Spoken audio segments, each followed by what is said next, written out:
And we don't have a ton of time left, but we have enough to do to probably start with the media query for tablet. Okay, so here's where it gets interesting. Let's stretch our window now to 768.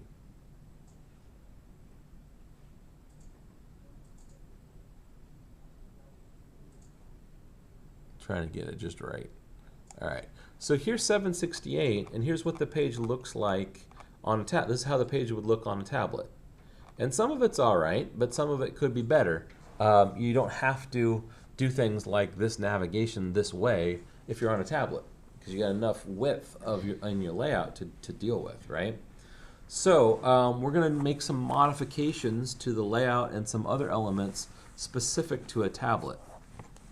So under CSS Designer, these modifications, we only want to affect the layout if we're viewing it larger than 480. Okay, so we're going to add a media query here. And it's saying, okay, the media query, what do you want to include? You want to include the screen? Yes, but not only the screen. So hit the plus sign. And it's giving the option for orientation landscape. That's not what we're going to deal with yet. Instead, we're going to do min width is 480 pixels. Okay, that means from this point, see right here?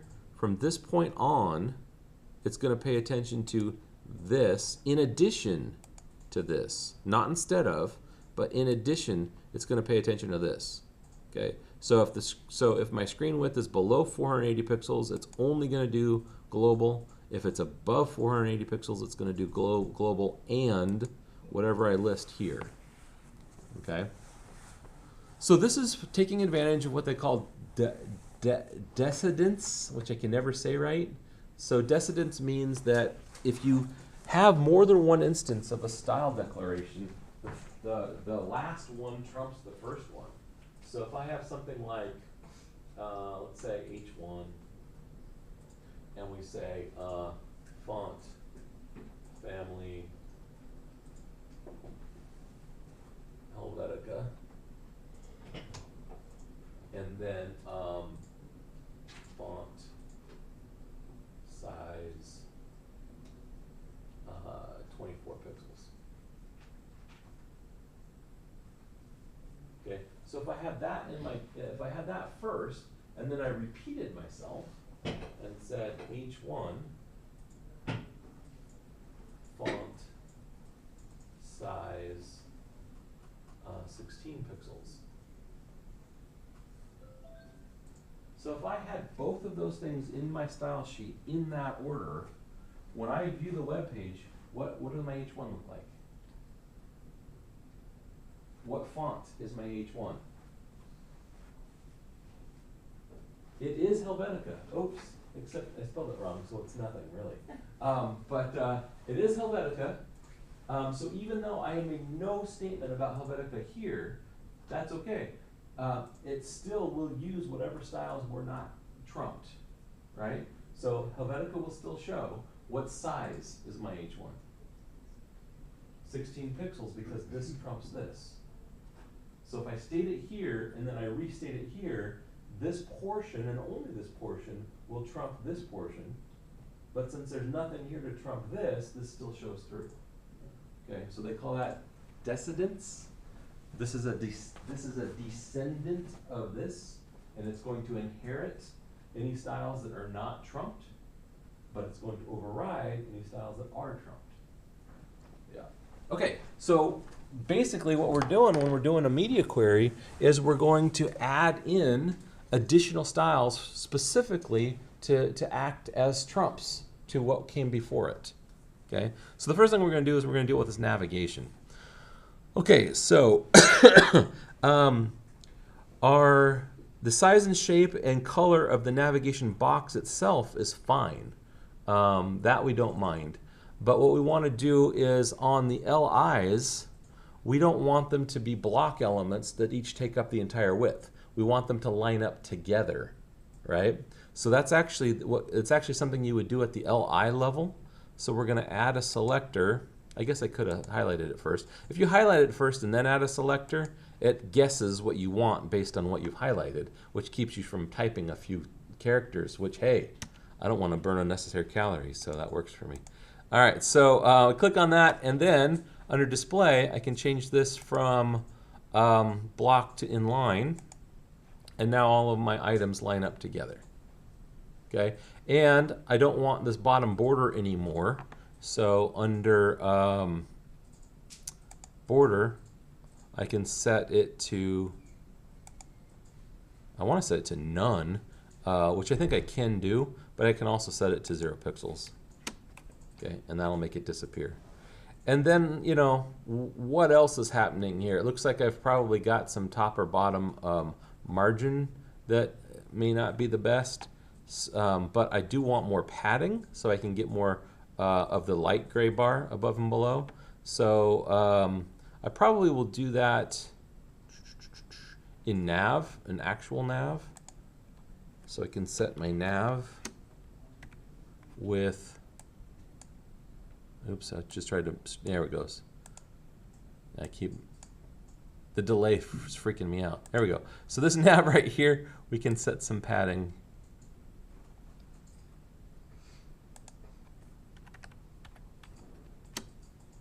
Okay, that's too much.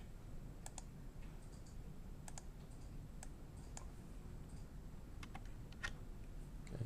And I don't, that whole bottom just really is weird looking to me. Let's get rid of that. Needs a little. Wow. It's like all or nothing here with this. I'll come back and play with that more. Okay, now if I want to, one thing that I want to be cautious of is if I put text lined up horizontally, if I squish the window in too much, it's going to wrap that text to the next line, right? So one way I can avoid that is I can put in the nav UL. I'm going to add this in, and I can set it to characteristics called flex. So display right here, it's not even listed. It's not even listed as an option in Dreamweaver, so I have to type it in. I'm trying to type it. There you go. I can set this to flex, and basically the default function of flex is that it will grow and shrink with its parent like a percentage, but it will not wrap. So it's like don't overflow. Not hide the overflow, not add scroll bars to the overflow, just period, don't overflow. Okay?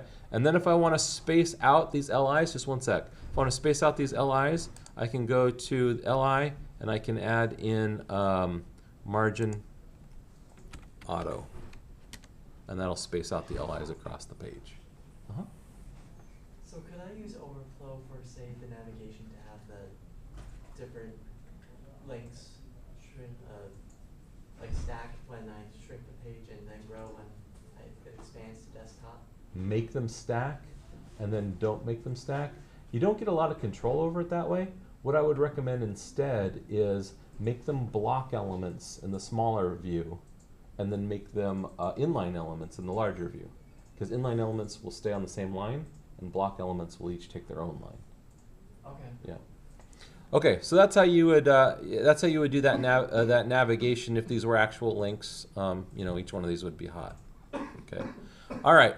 The very last thing that I'll do today, because we're gonna run out of time, is I'm gonna take this image right here. This is my main image, and so I'm gonna add a selector for main image.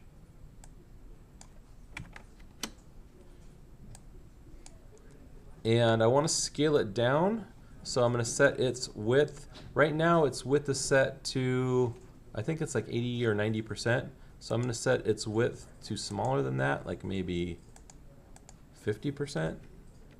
And then I'm going to put a float on it. So we're going to float this one to the right. Okay. And now the text wraps around it. I don't want it to touch directly on there, so I'm also going to give it a left margin of 10 pixels. So that text can flow around it. Also, this headline right here, we'll add a selector for it. and we'll make it align to the left. Okay. All right, I'm noticing that the this gap is here, and I think it's coming from a UL. If you recall, this little button right here is live view and inspect mode. So if you click this on and then hover over any given section of the page, the orange represents, I can't remember if it's padding or margin. I'm pretty sure it's margin. So if I hover over an element, the green is padding and the orange is margin. And so right here, this UL is giving me some bottom margin, which is deeper than I want it to be. So let's turn off that mode. And then if I grab the designer for nav UL, somehow I have two of them in here. Interesting. Get rid of them. Get rid of one of them here.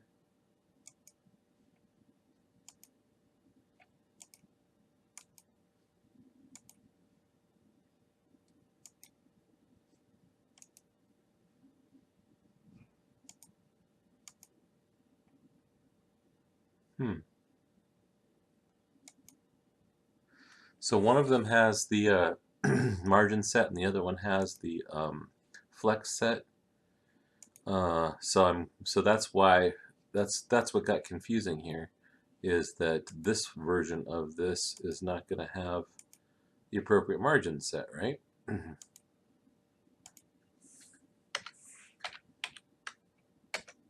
Okay.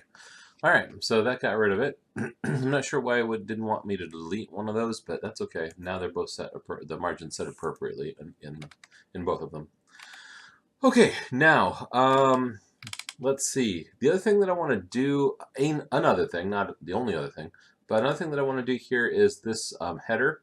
You don't have to do this in a real layout, but what I want to do is I want to show you how this text can scale.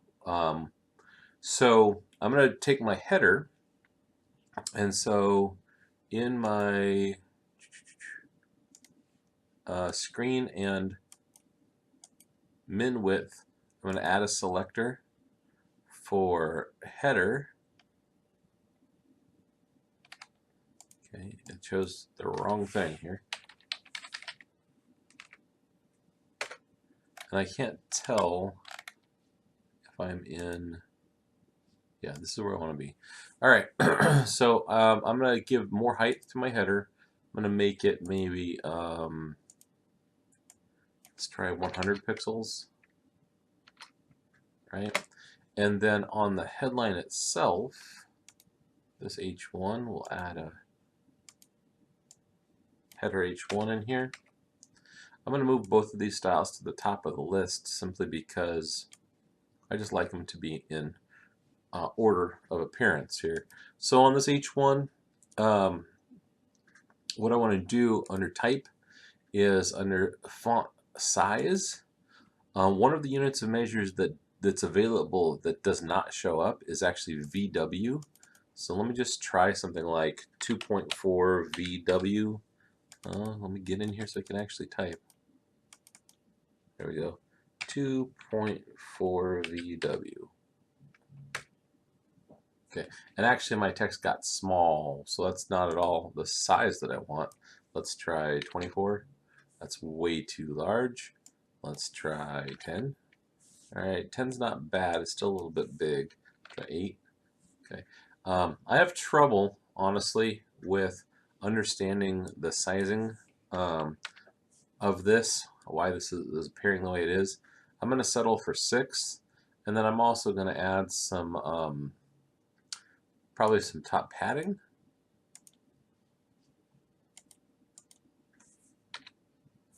I don't want to do too much because when this scales, it's going to change. Yeah, maybe about 12 pixels of top padding. Okay, so here's the idea. Because for this H1, using the, I can show set, using the VW font size unit of measure, that makes it scalable with the viewport window, right? So as I change the size of the viewport window, you can see now that the size of the font is actually changing with me. Okay, the bigger it gets, the bigger that gets. Now hopefully it won't break out of its box at any point, but that's my concern. Okay, now if I get below 480 pixels, it's going to revert to its set size.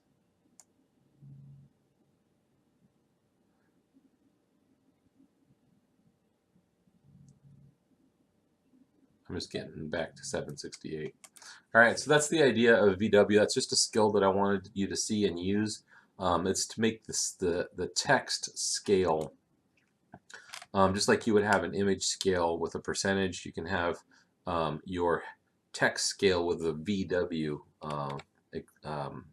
unit of measure. Okay, next thing in tablet view here, we're going to go down to this story. This whole thing is inside section. And basically what's going on here is that I got a ton of text. And so in tablet mode, there's enough landscape, there's enough width to the layout that I could actually get away with 2 columns of text here. So what I'm going to do is I'm going to add in, I'm going to go to the bottom, I'm going to add in section. And in section, what I'm going to do is I'm going to set the column count to 2. So type in column count 2. And you'll see what that does is it sets the columns to show up in 2, it sets the text to show up in 2 columns rather than in 1. And what's nice is that it's completely scalable. So as you scale this up, it's still 2 columns, they're just wider. As you scale it down, they're thinner.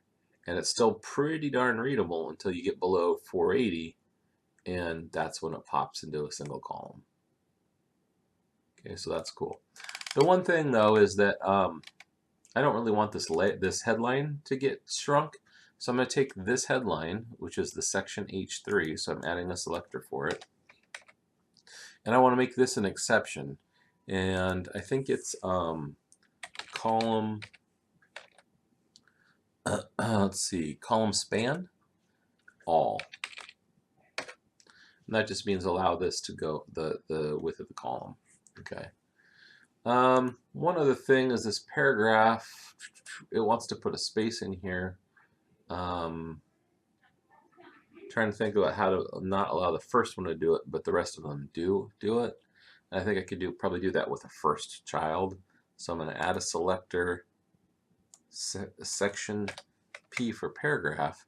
And I only want to affect the first paragraph. So I'm going to say colon first child. And then just for that first paragraph, I'm going to set my margin, and I think it's my top, can't remember if it's padding or margin.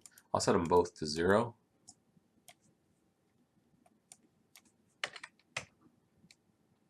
Okay, that didn't do it for me. That didn't do it for me either. Alright, what I was trying to do is get rid of this gap right here, but it didn't really work for me. Oh well, I'm gonna stop worrying about it. Let me go ahead and delete that selector since it's not working. That got a little out of hand there. There, now we're good. Alright, I'm just gonna not worry about it right now. If I really was concerned about it, I'd pursue it, but I don't wanna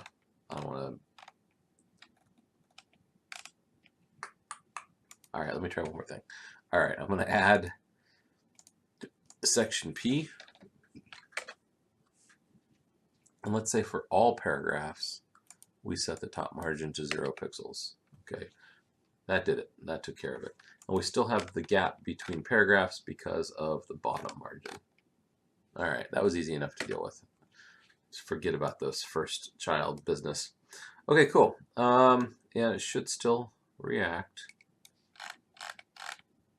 when I widen it out and everything. I love the scroll on that. Okay, cool.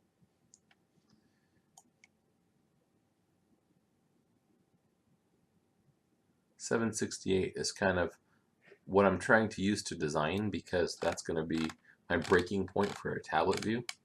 Okay, these happen to line up because of how I came up with the text using the dummy text generator. They normally wouldn't be so even, right? In fact, I kind of want to go in here and cause some damage just to keep that from happening. So for instance,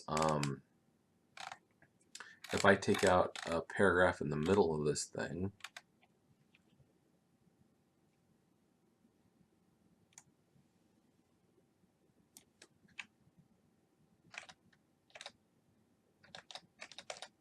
now it should be less aligned. Yeah, see, it's breaking like that now. That's what I was going for, just because I didn't want you to think that it's setting it up like a table, because that's not how it works. Okay, so there's that. Next thing we'll do down here, what we actually want to do down here is have this thing disappear and have it get replaced with a different thing. And so what I'm going to do is actually create some IDs. Before we do any of that, I just kind of like these elements to be centered. So I'm going to grab this section right here is called article. So I'm going to grab a selector for article H3, and I'm going to set this to align the text centered. And then this image right here, this will be an article image, and we'll send it to be centered. I'm sorry, margin auto. Okay, and that's not doing it because I have to tell it this display block. There we go. All right, so now what we'll want to do is switch out this content for new content, which is a little bit weird. So I'm going to create a selector. We're going to call this one .phone, and then I'm going to create another selector. I'm going to call this one .tablet. And the idea is I'm going to use one of these to control what shows up on a phone, and the other one to control what shows up on a tablet. All right, so now I need some more content. I want an H3 just like this one. So I'm going to click on my image, and I'm going to insert a heading H3 after the image. Okay, and I'm going to change this text to actually say, I got to go to design view. All right, I'm going to change this text to actually say, this is content for a tablet. Okay, go back to live view. And then with this headline selected, I'm going to insert an image and put after the headline. And this image is going to be, let's go with this one. So it should take on the same styles as the one that preceded it. One thing that's interesting though is that always the HTML, let me bring in my properties inspector. The HTML will want to put these default sizes. So I've got a width that's overriding this width. I've got a CSS width that's overriding this width, but I don't have a CSS height that's overriding this height. So if I take off this height, and I might as well take off this width as well, then it'll go ahead and listen to the CSS using auto, which is the default for the height of this image, rather than the HTML that showed. Okay, now here's what I'm going to do. I'm going to take this H3 and I'm going to set this H3 to use the class dot phone, and this element as well I'm going to set to use the class dot phone. Okay, and now I'm going to take this class dot phone and I'm going to set the display to none, and they disappear. Okay, and that's cool, but that was done in what do you call this? Tablet tablet view, right? If I go back to global, now I gotta show you by stretching this smaller than 480. If I go back to global, okay, now this content is showing, but that's not what I want to show at that level, less than 480. In fact, I'm not terribly sure why it's showing. Huh.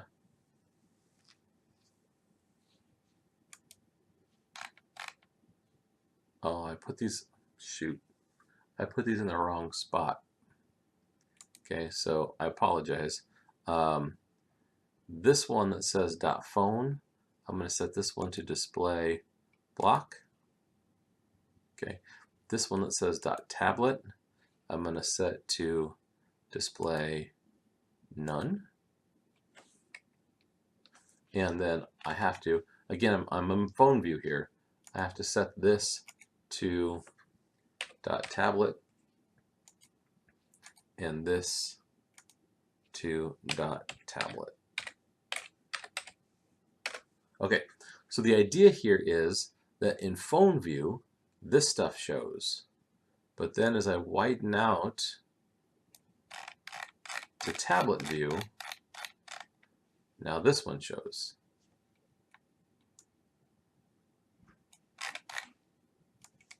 It's the same one. All right. And that's because I made a mistake of where to put those styles. Okay, so now here under my media query, right, I will add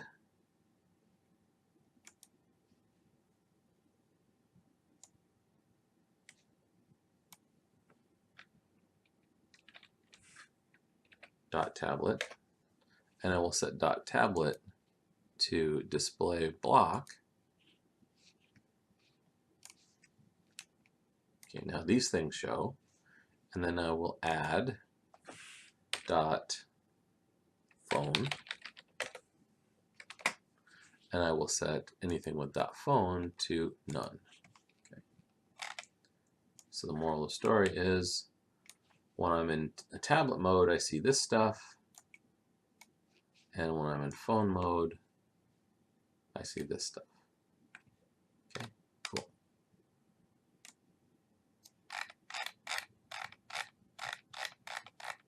All right, cool. Now we'll get back here to 768.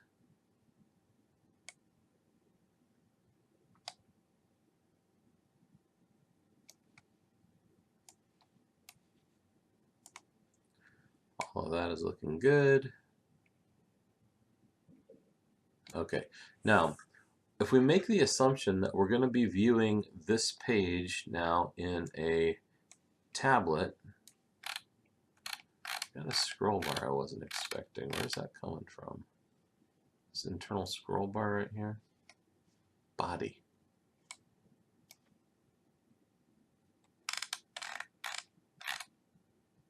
Huh. Something's weird here. Let's go to global body show set. Yeah, weird.